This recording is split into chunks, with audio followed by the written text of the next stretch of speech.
কিছু বিষয় আমাদের কথা বলা দরকার, কারণ এই অন্যায়টা যে কারোর সাথেই হতে পারে। যার সাথেই অন্যায় হোক, যদি আমরা এই প্রতিবাদটুকু না করতে পারি এবং সত্য কথাটুকু যদি তুলে না ধরতে পারি, তাহলে সম্ভবত শতাব্দীর সবচেয়ে মোরা বিবেকের পরিচয় হবে আমাদের।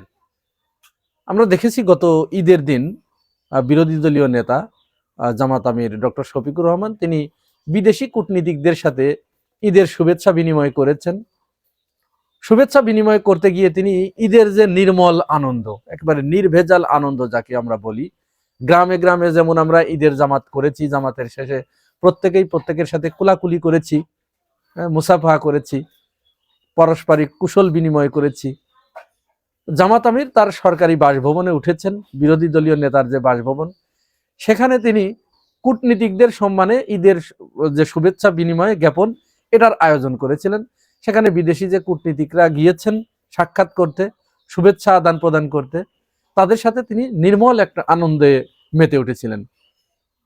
এখানে দেখা গেছে তিনি কোলাকুলি করেছেন, কখনো তার যে হৃদয়ের উচ্ছ্বাস, এই উচ্ছ্বাসের বহিঃপ্রকাশ ঘটিয়ে তিনি কাউকে পিছন থেকে জড়িয়ে ধরেছেন, মুসাফা করেছেন, কোলাকুলি করেছেন। এটি চমৎকার একটি উদাহরণ হবার কথা ছিল, কিন্তু আমরা কি দেখলাম, অত্যন্ত দুঃখের বিষয়, কিছু মানুষ এই বিষয়টাকে নিয়ে এত বেশি নোংরামো ছড়িয়েছে। এই নোংরামো ছড়ানোর আসলে কোনো দরকার ছিল না। এটা আমরা যত করব তত কিন্তু আমাদের ভিতরে যে নোংরা মানসিকতা এবং আমাদের যে পারিবারিক ঐতিহ্য, এটা কিন্তু বের হয়ে আসে। আমরা দেখেছি এর আগে জামাত আমির ডক্টর শফিকুর রহমান তিনি কিন্তু শিশুদের অত্যন্ত ভালোবাসেন। কোন রাজনৈতিক নেতা এরকম ছোট ছোট বাচ্চাদেরকে কোলে নিয়ে তাদেরকে আদর করেছে কিনা এটা আমাদের জানা নেই। আমরা নির্বাচনের আগে দেখেছি ভোট চাইতে গিয়ে বা তিনি বিভিন্ন সময় তিনি বাচ্চাদেরকে আদর করে থাকেন। একটা জায়গায় কাকতালীয়ভাবে আমার সাথে দেখা হয়ে গেল, আমার ছেলে ছিল আমার সাথে, তো আমার কাছ থেকে আমার ছেলেকে নিয়ে তিনি আদর করলেন, তো মাথায় হাত বুলিয়ে দিলেন, তাকে জিজ্ঞাসা করলেন তুমি ভবিষ্যতে কি হতে চাও, কোথায় পড়ালেখা করো। তো এগুলো তো ইতিহাস। এই যে বড় বড় রাজনৈতিক ব্যক্তিত্ব যখন ছোট বাচ্চাদের মাথায় হাত বুলিয়ে দেয়, এটা কিন্তু একটা বড় ব্যাপার হয়ে দাঁড়ায়, একটা ইতিহাস হয়ে যায়। তো এরকম তিনি বিভিন্ন জায়গায় বাচ্চাদের, ছোট ছোট বাচ্চাদেরকে তিনি কপালে চুম্বন করেছেন, মাথায় চুম্বন করেছেন। তো এইগুলো কিন্তু মানে ভালোবাসার বহিঃপ্রকাশ। যেমন আমরা বিদেশি একটা কালচার আছে বাইরে, তারা কিন্তু পরস্পরের সাথে যখন মিলিত হয়, দেখা হলে তারা, আমরা যেমন কোলাকুলি করি বুকে বুক, তারা কোলাকুলি করে মুখে মুখ। এটা মানে ওই দেশের একটা স্থানীয় কালচার। আমাদের দেশেও শিশুদেরকে এইভাবে কপালে চুম্বন করা, এটা কিন্তু ভালো লক্ষণ, এটা খুবই ভালো, বাচ্চাদের ভালোবাসার বহিঃপ্রকাশ। তো এইটা নিয়ে তারা ট্রল করতে করতে, নোংরামো ছড়াতে কেউ কেউ তারা নাম দিয়েছে চুম্মা শফিক। তো এইটা আসলে যারা করেছেন, এটা কারা করেছে সেটাও আমরা বুঝতে পারি। এটা আমাদের দেশের সবচাইতে বদ চরিত্রের অধিকারী যারা, আমাদের দেশে যারা বাম ঘরানার রাজনীতি করে, এই বাম ঘরানার রাজনীতিবিদেরা, এরা এরা শুধু ডক্টর শফিকুর রহমান না, এখানে ইসলাম ঘরানার যারা আছে, তারা যদি এই ধরনের কোনো কিছু করে, তাহলে এরা তাদের উপরে এইভাবে চরিত্র হনন করার জন্য এরা হামলে পড়ে। কারণ কি, এরা এটা পায় কোথায়? এরা এটা পায় আসলে বামরা, ওই যে আগেই বলেছি, সূত্র যেটা, বাম মানেই ভারত, ওদেরকে ওইখান থেকে এই ডকট্রিনটা দেওয়া হয় এবং এই টপিকটা ওদের দিয়ে দেওয়া হয় যে এই নাও, তাড়াতাড়ি সময় কিন্তু চলে যাচ্ছে, এই টপিকের উপরে তুমি তাড়াতাড়ি আলোচনা করো বা এইটার উপরে তুমি ট্রল করো। এর প্রমাণ আপনারা দেখেছেন না, 5 আগস্টের পরে ইউনূস সরকারের যে 18 মাস সময় ছিল, এই 18 মাসের ভিতরে ভারতীয় পত্রপত্রিকায়, ভারতীয় বিভিন্ন মিডিয়ায় বাংলাদেশ সম্পর্কে তারা প্রায় 200-এর অধিক গুজব ছড়িয়েছে। দেখুন এই যে পত্রিকার রিপোর্ট দেখুন, 200-এর অধিক গুজব ছড়িয়েছে। তো তারা তো আসলে গুজববাজ। আর এই গুজবের মদতদাতা ওই যে কালচারাল সাংস্কৃতিক অঙ্গনে যারা কাজ করে, এরা বামদের ভিতরে সাংস্কৃতিক অঙ্গনে কাজ করার মানুষের সংখ্যা বেশি, যার কারণে ওরা এখান থেকে প্রমোট করে, এখানে আমাদের যারা বাম আছে তাদেরকে দিয়ে দেয়, ওরা তখন এই নোংরামোটা ছড়ায়। আর এই নোংরামোর সাথে বর্তমানে যোগ হয়েছে আমাদের আওয়ামী লীগ এবং বিএনপি পন্থী কিছু মানুষ। এর ভিতরে ঈদের দিনের এই যে কোলাকুলির এই দৃশ্যটা, এইটা প্রথমে ছড়িয়েছে জুলকারনাইন শাহের।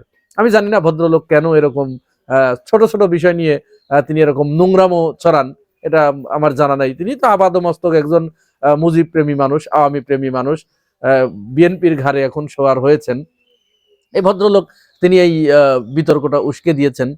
অথচ আমরা কি দেখি, আপনারা যদি ডক্টর শফিকুর রহমানের একটা বাচ্চার কপালে চুম্বন করার কারণে তাকে যদি সুম্মা শফিক নাম দেন, তাহলে এই যে জিয়াউর রহমান এই যে বাচ্চা মেয়েটার কপালে চুমো দিচ্ছেন, এটাকে কি বলবেন? আমরা বলছি না যে আপনারা জিয়াউর রহমানকে সুম্মা জিয়াউর রহমান বলেন, এরকম নোংরা মানসিকতার পরিচয় আমরা কাউকে দিতে বলছি না, কিন্তু যদি কেউ দিয়ে ফেলেন, কারণ আপনি যে ইট মারলে তো পাটকেল আপনাকে খেতে হবে, আপনি যখন নোংরামো ছড়াচ্ছেন তখন তো আপনাকে কাউন্টার দিতে গিয়ে কেউ এই ধরনের তো করবেই। কারণ যেহেতু আওয়ামী লীগ এবং বিএনপি কয়েকবার করে দেশ পরিচালনা করেছে, সুতরাং এদেশে এমন কোনো নজির নাই যা এই প্রথম সৃষ্টি হলো। যা কিছু আছে সবকিছু আওয়ামী লীগ এবং বিএনপির নেতারা করে গেছে। সুতরাং আপনারা যখন ট্রল করবেন, আপনারা যখন নোংরামো ছড়াবেন, তখন আপনার পিছনে একটু হাত দিয়ে দেখবেন যে ওই ছিদ্রটা আপনাদের পিছনে আছে কিনা। কারণ এখন জেনজি, আপনি যেরকম নিজেকে পণ্ডিত মনে করেন যে আপনি সব জানতা শমশের, এরকম সব দলের ভিতরেই সব জানতা শমশের কিছু কিছু আছে।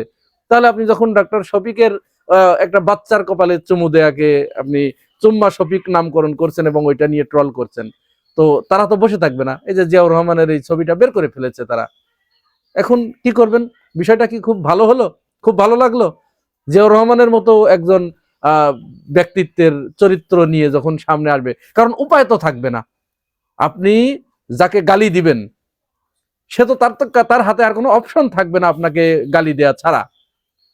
এটা তো স্বাভাবিক, খুব স্বাভাবিক। তাহলে এই নোংরামো করার তো কোনো দরকার ছিল না। জিয়াউর রহমানের বিষয়টা সামনে এলো। আচ্ছা, এখন আরো একটা বিষয় সামনে এসেছে যে শফিকুর রহমান যে বিদেশি কূটনীতিককে পিছন থেকে জড়িয়ে ধরেছে, এইটা নিয়ে যে নোংরামোটা আপনারা করেছেন, যে কদর্য ভাষায় আপনারা বিতর্ক উস্কে দিয়েছেন, ছড়িয়েছেন, তো ওই যে আগেই বললাম সব জানতা শমশের তো এখানেও আছে, তারাও বের করে ফেলেছে তারেক রহমান এবং কোকোর একটা ছবি। দেখুন তো এটা, তারেক রহমান কোকোকে পিছন থেকে জড়িয়ে ধরেছে। তো এটা তো কম বেশি, এটা নিয়েও তো ট্রল হচ্ছে, কিছু মানুষের সামনে তো গেছে। তাহলে ওই যে ছিদ্র তো আপনার দেখা দরকার ছিল, আপনার পিছনে ছিদ্র কয়টা আছে। একজনের ছিদ্র যখন আপনি গুনতে যাবেন, গুনতে যাওয়ার আগে আপনার ছিদ্রগুলো আপনি দেখে নেবেন না? আপনার যদি তার থেকে ছিদ্র বেশি থাকে বা তার আগেই যদি আপনার ছিদ্র হয়ে থাকে, তো আপনার তো ওইখানে যাওয়া উচিত না, কোনো মতো অবস্থায় উচিত না। আমরা ক্রমাগতভাবে লক্ষ্য করে আসছি জামাত আমিরের ছোট ছোট কিছু বিষয় নিয়ে, অতি তুচ্ছাতি তুচ্ছ কিছু বিষয় নিয়ে খুব জোরে সোরে প্রচারণা চালানো হচ্ছে মিডিয়ার কল্যাণে। আর আমাদের কিছু মিডিয়া তো অলরেডি তৈরি হয়ে গেছে, বিশেষ করে আমাদের যে জি টিভিতে কাজী জেসিনাপা যিনি বসে আছেন, আমরা যেন কাজী জেসিনাপাকে মিথিলা ফারজানা, সোমা ইসলাম, ফারজানা রূপা, এদের ভিতরে আমরা খুঁজে পাচ্ছি। আমরা দেখেছি কি নির্মম ভাবে রাজনৈতিক ব্যক্তিত্বদের, আওয়ামী লীগের বিরাট বিরাট অপরাধ, তাদের চুরি, ঘুষ, ছিনতাই, খুন, হত্যা, ধর্ষণ, গুম, আয়নাঘর, এগুলোকে পাশ কেটে গিয়ে, এগুলো তাদের কাছে কোনো বিষয় ছিল না। তারা বিএনপি কোথায় হরতাল করতে গিয়ে একটা ককটেল ফুটেছে, ওরা বিএনপির নেতাদেরকে ডেকে এনে, আওয়ামী লীগের 2 জন, বিএনপির 1 জন, ছোট মাঝারি মানের যারা জবাব দিতে পারে না, এই মানের লোকজনকে ডেকে এনে টকশো করেছে এবং সেখানে নাস্তানাবুদ করেছে এবং পুরা দোষটা বিএনপির ঘাড়ে চাপিয়েছে। এই ধরনের আলোচনা করতে আমরা দেখেছি। ঠিক ওই চরিত্র, ওই আত্মাটা মনে হচ্ছে আমাদের জেসিনাপার ভিতরে ভর করেছে। জেসিনাপা বিএনপির চাঁদাবাজি নিয়ে আমি কোনোদিন তাকে টকশো করতে দেখি নাই। বিএনপির এই যে হত্যা, এটা নিয়ে কোনোদিন টকশো করতে দেখি নাই। চাঁদাবাজি নিয়ে টকশো করতে দেখি নাই।